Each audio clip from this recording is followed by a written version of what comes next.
everybody, welcome to Drive Thru Review 450. Today we're going to talk about Ninja Camp, and this is a game from Action Phase Games. It plays 2 to 4 players, and if I had to describe it, it would remind me most of Hey That's My Fish, which is kind of a popular game from Fantasy Flight. But this is kind of like card-driven Hey That's My Fish with different player abilities and different card effects that do cool stuff. But you're running around trying to collect these cards or these skills that you can reuse, but they're also worth points. And you're just trying to last as long as you can, sort of doing combat and dodging back and forth with these sort of different anthropic animal ninja folks. So let's take a look at how it plays, then I'll tell you what I think of it. Okay, like I said, Ninja Camp has sort of like a Kung Fu Panda kind of thing, which makes it really easy to get into and get into kind of the theme of it. Now each player is going to randomly be given one of these sort of avatars. You can be the skunk, the polar bear, flying squirrel, chameleon, and so on. You get one of these, and these each have a special ability that you can do once per game. So for example, move an opponent's ninja one space, including diagonally, and claim that card that the ninja was on before moving. You can't move them onto a trap, and so on. So you have those, and then each player is also going to get one evade card and one sprint card. And so this is going to be their starting hand. You start with just 2 cards. And then going around in turn order and then going counterclockwise, the players are going to put out these ninjas. You're going to put out 3 of your ninjas. You can put them on any of these cards, and you're trying to capture these cards during the course of the game. Now you can put them on 3 different types of cards. So you can see here is an evade card, and here is a shadow card. So you can't put your ninjas on more than one evade or shadow card, and so on.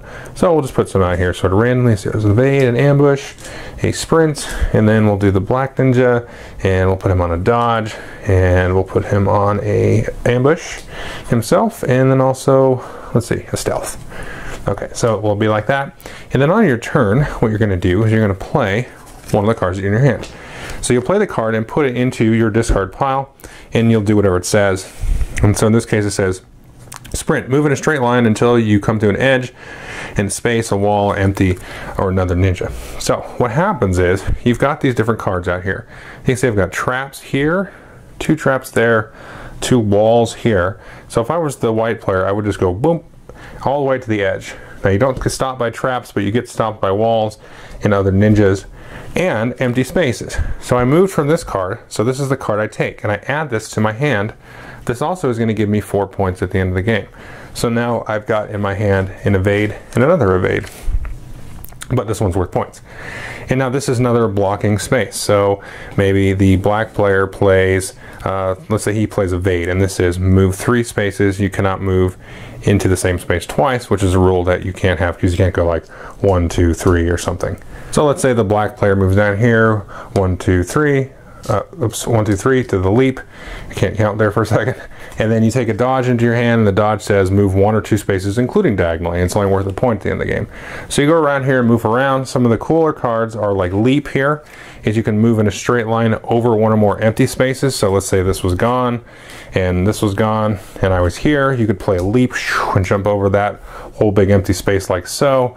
Stealth is also an interesting card here, and you can see this says move 2 spaces, claim the first card in addition to the one you started on. So you can kind of set yourself up for a nice little turn. Let's say you were here and you played a stealth card, and you could go 1, 2. So you could pick up this card and then this card here. So these are 2 higher scoring cards, these 2 5-point cards.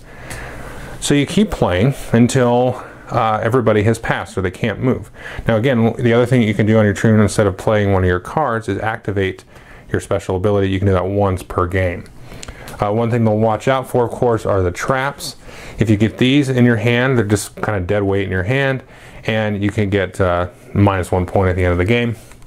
And the stealth's kind of the opposite of that, because since the trap eats up a slot in your hand, the stealth is going to get you 2 cards, and so on. Sometimes your special abilities can get you a bonus card, and so on like that. The one other most interesting type of card are these ambush cards here. And for example, this one is move in a straight line into a space with an opponent's ninja, and then you kind of push that ninja 1 spot. Now you can't push them like into a hole or against a wall, but you could push them onto a trap. So let's say that instead of here, we were up here with the white guy, we can go push him, and then now he moves into the trap, and then of course when next time he moves, he's going to move off the trap, and he has to take whatever he moved off of. and puts it into their hand. Now, my copy of the game also came with some extras. I'm not positive if all of the games come with this, but you get this participation ribbon. So the first player to sort of pass and be out of the game gets this. They get an extra 2 points. It's kind of funny. And then there's 2 mini expansions, and these are kind of cool actually. You have these badges, which are less interesting than these, but these are kind of cool. So if you have the most ambushes or dodges or evades, you get the badge, and then at the end of the game you get 2 extra points. That's kind of hard to go for, but it does, you can kind of plan for that a little bit. The other cool thing is these activities, which kind of change up sort of the idea of the game. So at the beginning of the game, deal each player an additional Ninja Clan card to be used throughout the game, so you get an extra card.